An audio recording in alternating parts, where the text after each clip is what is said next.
रंग. रंगांना कॅनव्हासवर उमलण्यासाठी, फुलण्यासाठी योग्य तो वेळ द्यावा लागतो.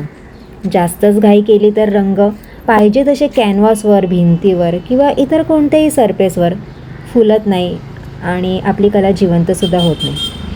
चित्र काढताना मनात अनेक प्रश्न. हे चित्र सुंदर होईल का? लोकांना आवडेल का? लोकांना आवडण्यापेक्षा मला स्वतःला आवडेल का? माझ्या स्वतःसाठी हे चित्र सुंदर बनेल का? पण संयमाने प्रत्येक रंग, प्रत्येक स्ट्रोक आपली अनेक नवीन नवीन जागा घेत जातो. आणि मग असा एक दिवस येतो जेव्हा ते चित्र फक्त सुंदरच दिसत नाही, तर माझ्या मनात, लोकांच्या मनात आणि माझ्या मोबाईलच्या खास गॅलरीमध्ये एक वेगळं स्थान निर्माण करतो. आणि ते पण कायमचं. समर्थ रामदास नेहमीच म्हणतात, सगळ्याच गोष्टी लगेच होत नाही. तोपर्यंत थांबता आलं पाहिजे जोपर्यंत योग्य वेळ येत नाही.